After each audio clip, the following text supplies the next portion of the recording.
విద్యా వ్యవస్థలోని తాజా మార్పులు టెక్నాలజికల్గా అంటూ తీసుకొస్తున్నటువంటి పరిణామాలు పిల్లల మీద ఎట్లాంటి ప్రభావం చూపెడుతుందో అమర్నాథ్ వాసిరెడ్డి గారికి సంబంధించిన కథనం చూద్దాం.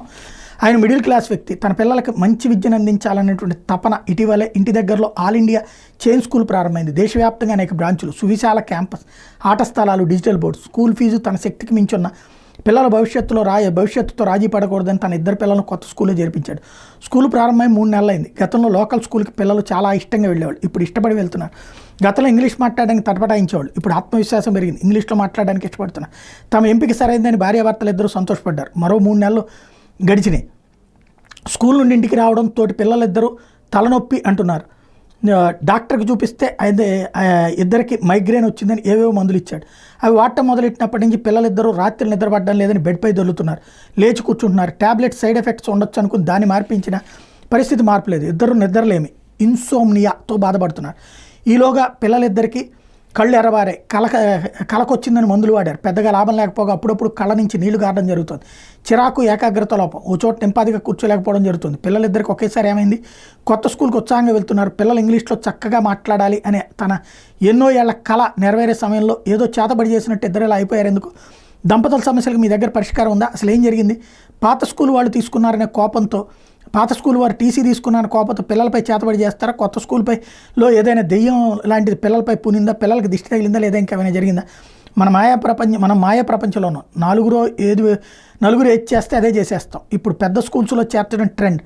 టీచర్ చాక్ పీస్ తీసుకుని నల్లబల్లపై రాస్తూ పాఠం చెప్పడం, దాన్ని డస్టర్తో చేర్పడం కాలం చెల్లిన పద్ధతి అనుకుంటాం. 2 ఏళ్ల క్రితం అందరూ వేసుకుంటున్నారు అని కరోనా వ్యాక్సిన్ వేయించుకున్న వాళ్ళు కోట్లు, పత్రికలు, టీవీలు, రాజకీయ నాయకులు, డాక్టర్స్ అందరూ వేయించుకోమని చెప్పారు. దానివల్ల ఎంతో మేలని అందరూ నొక్కి వక్కాణించిన వాళ్ళు. ఒక వ్యక్తి వద్దు, ఈ వ్యాక్సిన్ అవసరం లేదు, ముఖ్యంగా కోవాషీల్డ్ విషం లాంటిది అని చెప్తే అవగాహన లేని వ్యక్తి పబ్లిసిటీ కోసం సోషల్ మీడియా వేదిక ఏదో వాగుతున్నాడని అనుకున్నవారు కోకొల్లలు. ఇప్పుడు అందరికీ కాకపోయినా చాలామందికి తత్వం బోధపడింది. ఇదే సందర్భంలో తెల్లనివన్నీ పాలు కాదు, మోడర్న్గా కనిపిస్తున్నాయని గొప్ప కాదు, డిజిటల్ పాఠాలు అవసరమే. ఎంత గొప్ప టీచర్ అయినా గుండె నిర్మాణం, సౌర కుటుంబం, గ్రహాల పరిభ్రమణం లాంటి పాఠాలను కేవలం వర్ణన ద్వారా పిల్లలకు కంటికి కట్టినట్టు వివరించడం కష్టం. అదే వీడియోలో అయితే చక్కటి అవగాహన వస్తుంది. అయితే టెక్నాలజీ అనేది బ్లేడు లాంటిది. ఇప్పుడు ఎదురవుతున్నటువంటి అసలు అతిపెద్ద సమస్య అదే. షేవింగ్కి వాడచ్చు, అవతల వారిని గాయపరచడానికి ఉపయోగించి ఎలా ఉపయోగిస్తున్నాం అనేది ముఖ్యం. ఇప్పుడు ట్రెండ్ అనేది బడా స్కూల్స్. దేశవ్యాప్తంగా 50-100 బ్రాంచులు, బెంగళూరు, చెన్నై, హైదరాబాద్, విజయవాడ, వైజాగ్, తిరుపతి, ఎక్కడ పోయినా వారి బ్రాంచులు ఉంటాయి. తమ సెంట్రల్ ఆఫీస్కి మేలైన టీచర్స్ని ఎంపిక చేసే వారికి ట్రైనింగ్ ఇస్తుందని చెప్తారు. లోకల్ స్కూల్లో చేర్పిస్తే ఏం లాభం, ఇంత పెద్ద స్కూల్లో చేరిస్తే పిల్లల్లో మంచి డెవలప్మెంట్ వస్తుందని తల్లిదండ్రులు అనుకుంటారు. ఆ పెద్ద స్కూల్ ఫ్రాంచైజీలు ఇస్తుంది. 50-100 కోట్ల పెట్టుబడి ఖర్చు పెట్టగలిగిన లోకల్ ఆసాం ఎవడో దాన్ని కొంటాడు. అంటే స్కూల్ ఒకటే, దాని బెంగళూరు ఓనర్ ఒకడు, తిరుపతి బ్రాంచ్ ఓనర్ ఇంకోడు, సెంట్రల్ ఓనర్ బడా పారిశ్రామికవేత్త, బడా తిమింగలం. పేరెంట్స్ కట్టిన ఫీజులో 20-25% ఫ్రాంచైజీ వ్యక్తి స్కూల్ సెంట్రల్ యాజమాన్యానికి చెల్లించాలి. ఒక్కో బ్రాంచ్లో కూర్చుని మేలైన టీచర్స్ని ఎంపిక చేయడం తలకు మించిన భారం. ఎంపిక చేసిన వాళ్ళు ప్రతిరోజు పాఠాన్ని బాగా చెప్తున్నారా లేదని కనిపెట్టడం చాలా వ్యయ ప్రయాసాలతో కూడిన విషయం.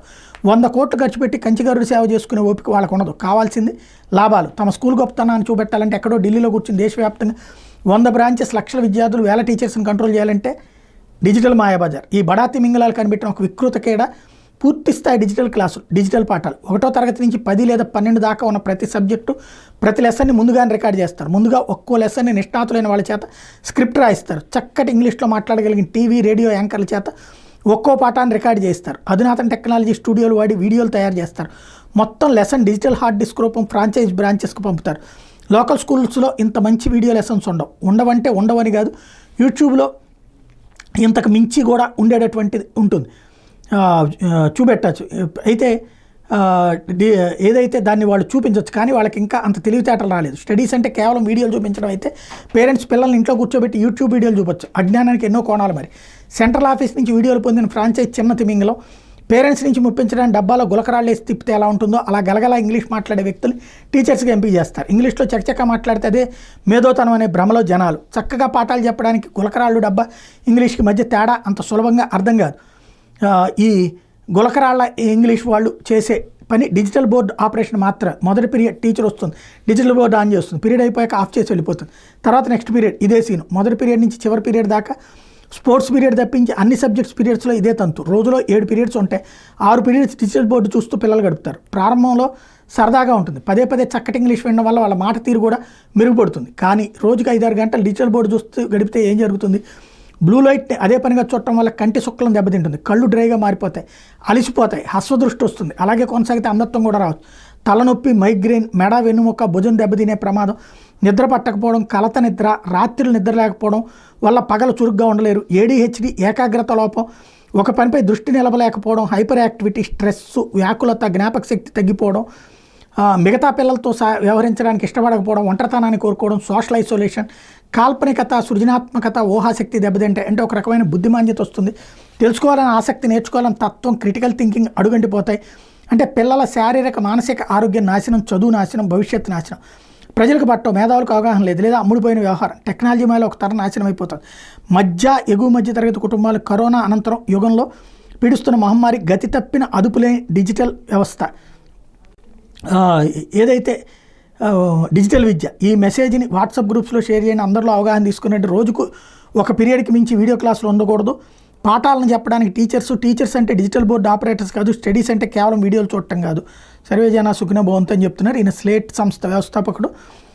వాళ్ళ స్కూళ్ళల్లో జాగ్రత్తగా తీసుకెళ్తామని చెప్తున్నారు. అదే సందర్భంలో ఇలాంటి పరిస్థితులతో పాడవుతున్నటువంటి పిల్లలు జాగ్రత్త అన్నటువంటి లెక్క చెప్తున్నారు.